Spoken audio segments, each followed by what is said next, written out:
Uh,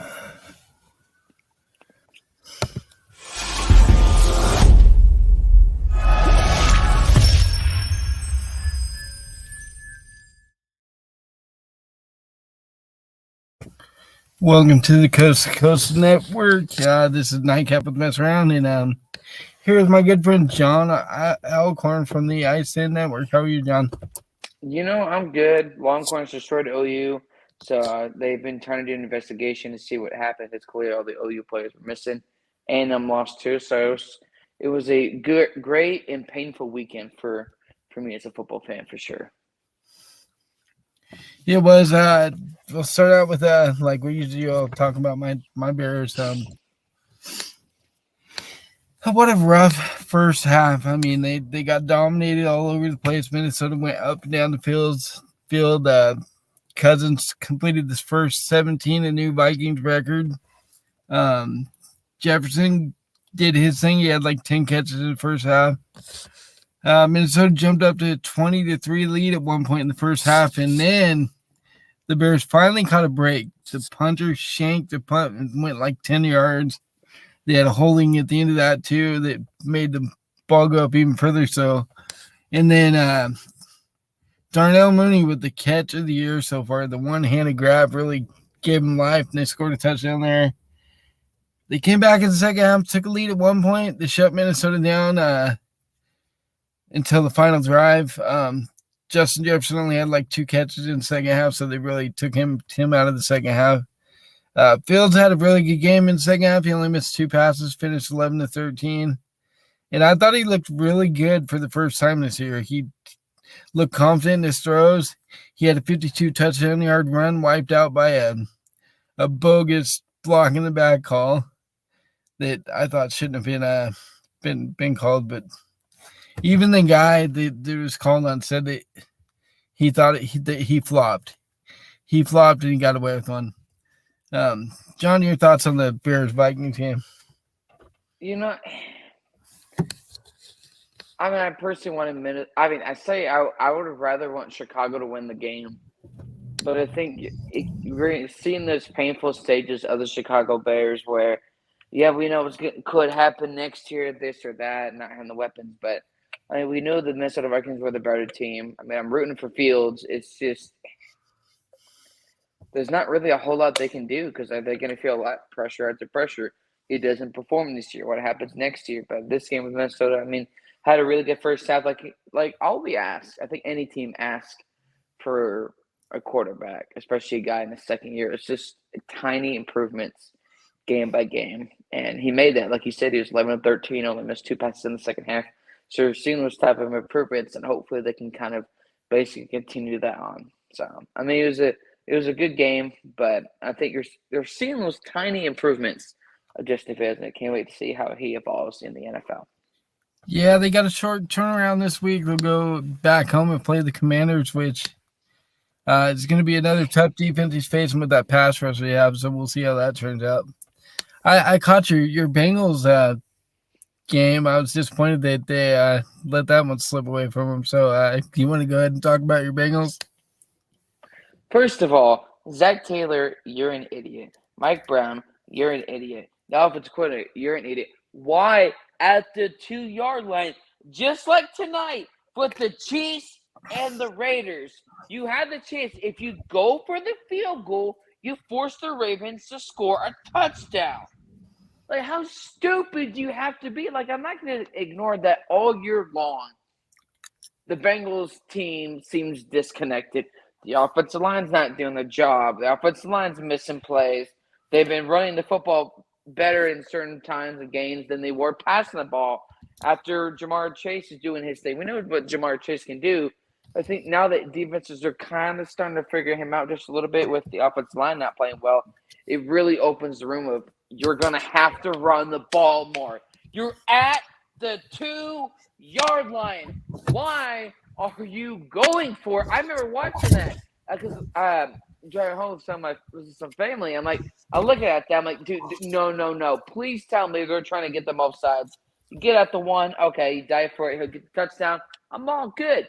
I'm like, no, don't No, no, no. I've never said the N word so many times. No, no, no, no, no.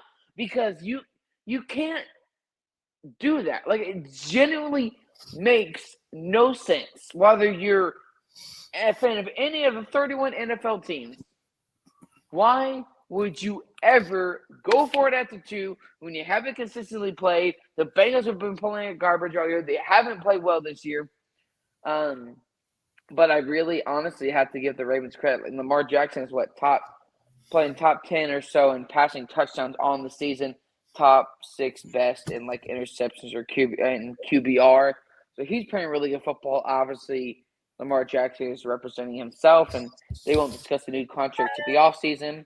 So each game that he plays, and he continues to do this, the price goes up. The price is really, I feel like almost at $300 million right now. Obviously, with the Deshaun Watson contract affecting all that. But Bengals they're just not getting it done. And Joe Burrow, again, every quarterback makes mistakes. They throw interceptions. No excuse. I give the Ravens full credit for winning that game. But I've seen that one throw that Joe Burrow made that was an interception by the defender.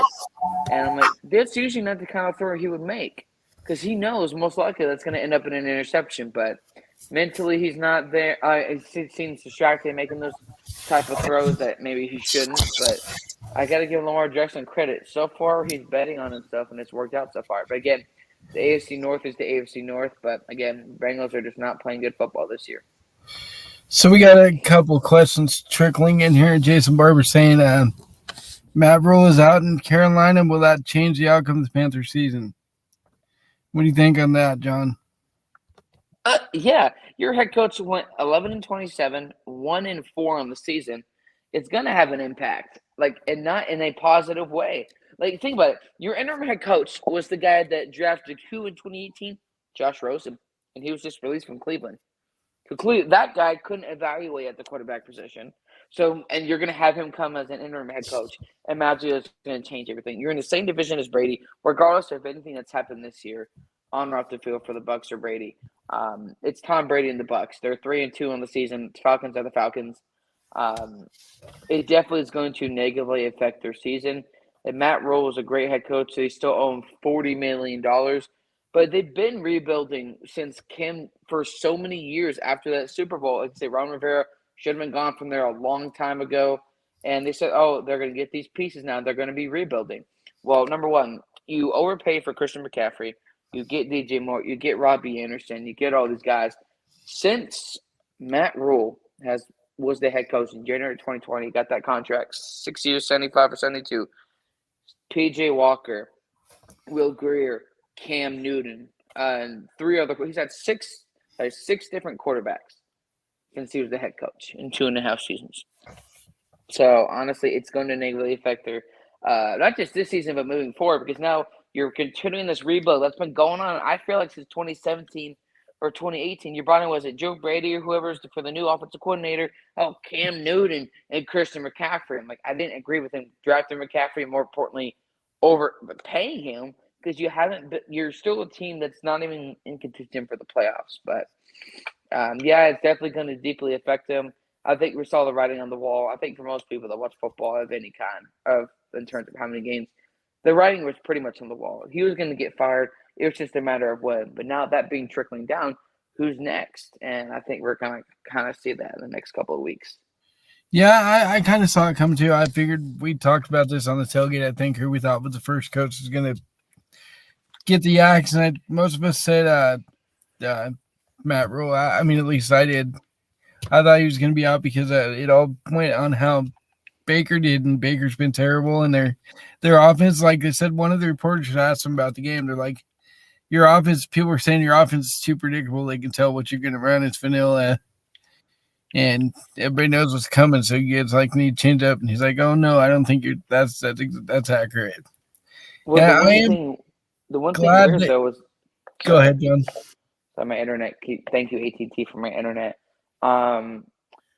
We both know an NFL offense takes a while to adjust and to get it going. But when you have 6 different quarterbacks, when you got Darnold, Bridgewater, PJ Walker for a couple of days, Will Greer for a game or two, Kyle Allen, Cam Newton, Baker Mayfield. You don't have any time to adjust this team's offense. I mean, I'm sorry, but with Matt Rule being fired, with the Panthers losing today, Baker is done as a starter in the NFL. Yeah, and it's like they say, if you have two quarterbacks, you don't have any. So, and I'm glad to see Wilkes. I believe he was named the interim coach this year. I'm glad that he's getting another shot because I thought he didn't get a fair shake back when he was a Cardinals coach a few years back. He got 1 year with them, then they canned him, and they went and got Kingsbury, which hasn't really worked out in their favor quite yet. Barber's asking another question. You guys shocked that the NFC teams are better than AFC this year after all the hype of the offseason? Honestly, dude, I can't believe I said this.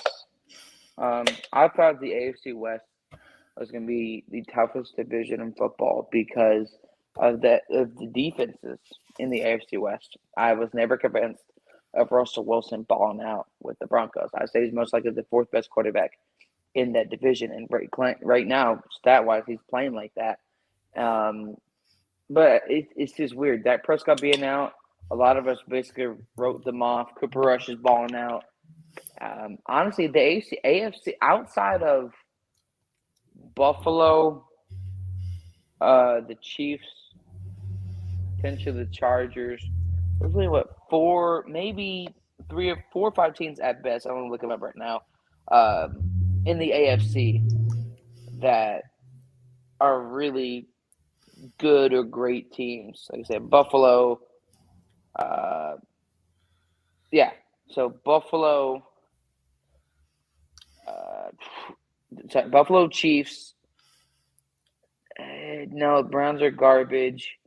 The Bengals are garbage. So really, 3 teams, maybe 4 teams at best, in the entire AFC are actually true contenders. So to me, to a certain extent, that's a little bit of a surprise. And you're not wrong. I'm surprised the NFC teams are better too. Because coming out, everybody thought the NFC would be better. Like I even had every single team from the West making the playoffs this year, and that's Same not here. looking good right now. And I'm really impressed with the NFC East. Last year that division was a dumpster fire. This year you got 3 teams that are the Eagles are 5-0, the Giants and Cowboys are both 4-1. Who saw that coming when the season started? I didn't.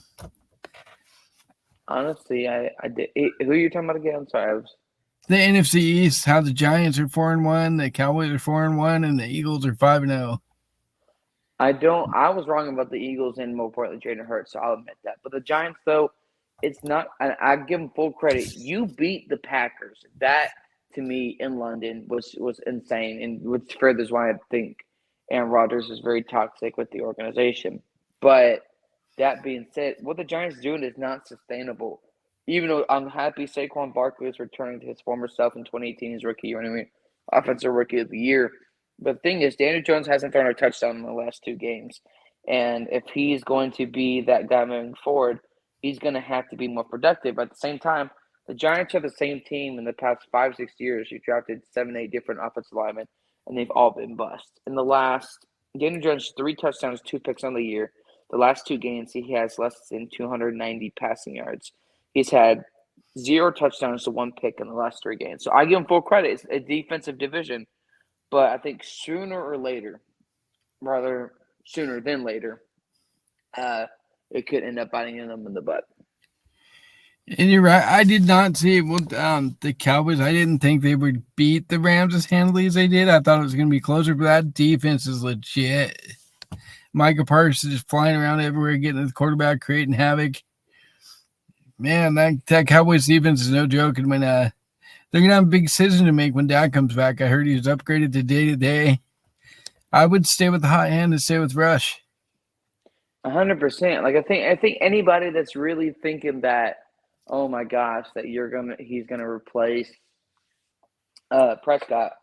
Number one, he's not because Dak Prescott's getting paid $40+ million. That's why Zeke got more carries than Tony Pollard because he got the cash, he got the money. They peer pressure now. He's getting paid. But also after the 2023 season, the Cowboys can move on and cut Dak Prescott, release Dak Prescott. So I'm curious to see, like, if you're Jerry Jones, there's not a lot of pressure for your quarterback to do anything like out of the ordinary. Let the defense do their thing. Let the running backs get their carries, split it up. Because if you really look at like the Cowboys' schedule, outside of maybe the Eagles and maybe the Vikings, you don't have much of a crazy schedule left of the year. So, actually, no. Look at it today. No, so all they would have left is the Eagles, Lions, Bears, and Packers, Vikings, Giants, Colts, Texans, and Jaguars, and Titans and Commanders. So really, maybe two teams at best are playoff wild card spot at best. But imagine if Jerry Jones decided to keep Dak Prescott out for the rest of the year, then and Cooper Rush goes, let's say, loses one or two games for the rest of the season. He's not the guy, but I think at some point this also shows that maybe they do trade him, because I'm not saying this is going to happen, but we saw similar to what happened with Tony Romo when Dak Prescott replaced him in preseason. Tony Romo's been injured the past couple of years, hasn't been able to get the job done. Receivers are struggling, the running backs are struggling, and the same thing here. Dak Prescott's been consistently injured the past couple of years, and so I'm not saying history repeats itself here, but it's definitely looking very familiar. And then James is also saying, "Hey guys, sorry I couldn't make it. Analytics are ruining the game." I kind of agree with that because you saw a couple of calls this week where they went with the analytics and it didn't pan out, like the Bengals there, for instance. Thank you. I really do think it's ruining the game. John, your thoughts on that? It really is. Like it's very. I was talking with someone the other today or in one of our group chats, and like the problem with analytics, and especially with why I disagreed with the Bengals going for it in the analytics and everything, is this: with how the Bengals offense was playing, not just in this game, but the entire season, with running the football a lot better. Why are you going for it? No, McPherson was clutching the playoffs for you last year. McPherson has made almost all his extra points this year. McPherson has made a ton of field goals this year. Why are you betting on your team to go for it, knowing Lamar Jackson is playing like the third or fourth best quarterback in the National Football League right now? I think analytics, it only shows one side of it. It just shows, oh, there's a chance to do this. Okay, great. But how was your team playing beforehand? Besides with the Raiders, how were they doing? They were 1-3. They weren't necessarily getting the ball, like passing into certain players, or Waller was injured. But I agree. Analytics, I feel like, is very, very deceptive, and it only shows one side to it. But I'm not a fan, not just because my team lost, but I think if your team isn't playing well off in certain schemes, let's say, okay, you're not running the football well. Okay, well, let's say the stat says, oh, there's a 97% chance that you'll get it. Well, if you haven't been running the football that well up until that point, I really don't think it's a 97% chance. But I agree with James there. Yeah, and in the Bears game, Eberflus went against it. Like second half, he went for the onside kick. They didn't get it. They went for two, didn't get it. But at the same time, what that did for the team is it showed that he trusted him and believed in them, and it helped them kind of get that momentum and come back. So it works kind of both ways sometimes, but I still think it ruins the game. And Christy Wilson saying Cooper Rush having a 4-0 record as starter, shocker to her. He's actually 5-0 as starter, isn't he? Yeah, he played against Minnesota, I think on a Thanksgiving game or something last year. Yeah. And let's see, what else can we talk about? We can talk about some of the scores from the weekend. Philadelphia and Arizona. That game came down to a last-second field goal. And before dude went out to kick field goal, they were showing him in warm-ups, and he missed like 4 in a row to wide right. And then he goes out and does it for the game-winning kick and misses right, or tying kick and misses right. I'm watching this, and I'm going, really, as a coach, you're watching this guy miss wide right every time? You're still going to trust him to make game tying? I wouldn't have. And then Kyler Murray sliding a yard short of the first down was a mistake. They could have easily got off a couple more plays and got closer. Your thoughts on that game, John? Honestly, and yeah, he is not a good kicker, but at the same time, well, the Cardinals are now 2-3 on the season. We're looking at the best quarterback in that division is not a guy I think we would ever talk about being a formidable quarterback in this league. I will give credit to one of their, I think he's one of the defensive players or something, at the end of the game where the sports media, they were all waiting for the kicker, waiting for them. So 5 or 10 or 15 of them at once were like going to ask him about that, about missing those kicks. And while I think it's very important to do your job, but if your job is being divisive and pushing people away and creating negativity, then you shouldn't be in the sports media world in general. So I don't know if you saw that video, but he came to the kicker's defense during the press conference because all of them were wanting to just talk to the kicker, knowing that they were trying to be vindictive. They were trying to be evil, just trying to get a rise out of him. And that's the problem that pissed me off with certain sports media. But out of that rant, Arizona is they shouldn't have paid Kyler Murray in the first place because number one, he's on his fourth year this year, 1920. He's on his fourth year, so you could have waited till after this year, gave him that fifth year, would have been cheaper than what you're doing right now, and then if it didn't work out, you're free. Just like Antonio Brown said, "I'm free, Grandma, I'm free." He would have been free from Arizona. They would have been free from Kyler, and they could have moved on because there's a lot of great quarterbacks in the 2023 draft, and you can get a veteran guy to mentor them. Whether it's honestly, I don't know, but you have veteran guys, Chase Daniel and some of the other guys can mentor your player on and off the field. But instead, you peer pressure, you sign him, a guy that plays too much Call of Duty, and I'm sorry, but Kyler Murray, let me look at his stats real quick because I'm going to make sure I say this 100% correct. Because Kyler Murray is not elite. I don't know. He's a phenomenal athlete, but not elite. 3 touchdowns, 2 interceptions on the year. He has a 1-to-1 touchdown or 1-to-1.5 touchdown to interception ratio. Yeah, great 1,200 yards passing, but some of it's towards the end of the game when you're trying to bring your team back into contention. When you're looking at who they play, number one, your QBR has been 52 on the season. You lost against Kansas City. You beat the Raiders. You lost against the Rams. You lost against the Eagles. So what we're seeing early on in the season, you can't beat key NFC opponents. Do you think a lot of that's due to Hopkins not being there and with not having him as a weapon? But like you traded a first round pick for Hollywood Brown. That's what. So we haven't heard much from him, and maybe the Hopkins has some effect. But like even like the last 2 years when they've had Hopkins, up until that injury, they would start off hot and they would just completely go downhill and just completely blow up and just not show up. So I don't know. It's just weird with Kyler Murray and the Cardinals. I don't think they're a team that is really going to do it. I had them missing the playoffs. You only scored 26 against Carolina. You scored 20. You haven't scored you haven't scored anything above 29 points this season. Your best game was against the Raiders for the most. Yeah, like you won in overtime, but you had a touchdown, 2 picks on the year. Kyler Murray is not that type of quarterback to throw the ball 50 times. You've thrown the ball 49 times against LA or Las Vegas in week 2. This past week, you threw the ball 42 times. Kyler Murray is not that type of quarterback to throw the ball nearly 80 times total in the last 2 games. But again, Cliff Kingsbury is a fraud, and so is Kyler Murray. Kyler Murray is not and will never be an elite quarterback in the National Football League. Sorry. I agree. Tom Brady came out and they asked him, what do you think of all this parity this year? All these teams are stacked up at 2-2 before this weekend. And his response was, from what I've seen a lot of bad football played. Do you agree with that statement? Yeah. And guess what? Brady? You're one of them that's playing terrible football.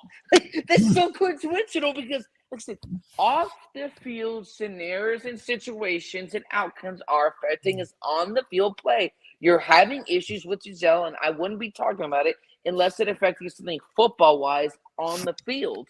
And that's clearly what's happening. And you deserve to lose against the Cowboys. The defense bailed you out. Because some people will be like, oh my gosh, like Brady made that throw when he needed to. Okay, great. But who made those stops? It was the defense. So many times the defense has bailed them out in certain drives. Tampa Bay this year has been an absolute travesty. And I don't get these apologetics for Brady or the Bucks. Tell it like it freaking is. You only scored 21 against Falcons. You lost by 10 against the Chiefs. You lose against the Packers. You barely beat the Saints because your defense bailed you out against the Cowboys, against the Saints, and the defense bailed you out against Atlanta. Atlanta literally has the worst, most inconsistent defense since that Super Bowl, where they lost against you, Tom Brady, and you only scored 21 points against the Falcons defense. I thought this was Brady. You have Scotty. You have Fournette. Why is Fournette been not used in multiple packages on offense? Like, how does that make sense? But I agree. I mean, it's kind of ironic he's saying that because you're kind of talking about yourself because you're getting a divorce in the offseason and you're allowed Wednesday's time off, which affects, like you said, playing bad football. So it's like you're basically snitching on yourself. Like that didn't make sense. It did not. I kind of laughed at that too. I'm like, wow, does he realize it seems that bad too? Like crazy. So the Monday night game was really good. I thought I couldn't believe the Raiders blew that lead. They were up to 20-3 at one point. Kansas City kicks field goal before halftime, comes out and scores touchdown after halftime. And then the Raiders score like the tying touchdown at the end, and they could have tied it with an extra point, but they decided to go for 2, and it backfires. Your thoughts on that game, John? First of all, how stupid do you have to be? Like, this is what I did. Like we said, like James, you said, this is a perfect scenario. Regardless of, I mean, I picked the Chiefs to win, so it's not like, why should I be mad? I don't know. That makes sense as a football fan. Like, you have, there's 3 stages of emotions in football. It's anger, tears, and shock, and that's it. Anger and tears. But analytics are stupid. McDaniels has already been in the AFC once with the Broncos with that quarterback back in the day. It didn't work. You went back to Belichick. Belichick may be fired after the season if they don't beat Buffalo this season. You go back to the AFC West with Las Vegas. Josh Jacobs is in his contract year, and like you said, you had the chance get the extra point because clearly you thought, oh, okay, the Chiefs who are playing at home in Arrowhead, they tried to get the 2-point conversion late in the fourth quarter, and it didn't work. It's obviously going to work for us because we have the worst quarterback. We have the worst running back by committee. We have the worst offensive line. That's a genius idea. Let's go for 2, considering you nearly gave up a 17-point lead in the second half because that totally makes sense. You should have gone for the extra point. Then, therefore, at that point, let's say even if they score with how Adams was playing with his 3 touchdowns almost on the day, they would have had a chance to go back down the field and get a field goal, and you probably could have been on top, but if not tied, it could have gone into overtime. This is the thing. Like I said in this game, look at my last point. I said this in my podcast today. I said something funny about the Packers, or more importantly, the Packers quarterback. I said, if you can't get Patrick Mahomes, if you can't get Patrick Mahomes under 200 passing yards, you're going to lose this game. Hence, Travis Kelce, 8 receptions, 26 yards, 4 touchdowns, 292 yards passing, 4 touchdowns. This is what I don't understand, Dave. We both know 2nd and short, 3rd and short, 4th and mid, who is going to be their main target every single time. Travis Kelce. He has been the most untalked about player in the National Football League, and I don't understand. In the last 3 years, 207 receptions from 2020 to 2021. He's on pace to have 315 plus receptions in the last 3 years as a tight end, despite the NFL being a more receiver quarterback heavy league. Like, what are you doing in the red zone? I wonder if Travis Kelce's in the red zone and he already has 2 or 3 touchdowns. Let's put 2 or 3 men on him. Because that's where they've been going to Vontaze Scantling. They've been going to Travis Kelce. Juju Smith had a couple of catches. So if you're going to limit, you're more concerned about limiting Juju Smith and Vontaze Scantling than you are Travis Kelce in the red zone? Like, that doesn't make no sense. Yeah, it doesn't make no sense. But that speaks to the Chargers last season. But, I mean, Arrowhead's a tough place to play. But I guess their head coach now, man, Andy Reid can go enjoy that cheeseburger. Right. I did say that, like, in the ISN group chat, that during the Bears-Vikings game, on that Bears final drive. If they would have scored a touchdown, I would have gone for 2 to win, only because it's on the road and the Bears hadn't stopped the Vikings to that point. I would have totally gone for the win, but it didn't turn out that way. Guy fought for extra yards, got stripped, whatever. Having said all that, I think it's time to end the show. I got another show coming up, Red Tape Files. So, John, your final thoughts? Just happy to be on and talk more football. Obviously, we kind of agree. Analytics has really destroyed the game of football. I'm just happy to be here. Y'all tune into that show, and we'll be here next week. For sure. Glad to have you. Thank you all for watching and commenting. James, hopefully we'll get you back next week. Speedy recovery over that COVID you got going on there. I've had it twice. I know it sucks. But yeah, I just hope you get better soon, bud. And we'll see y'all next week. Thank you.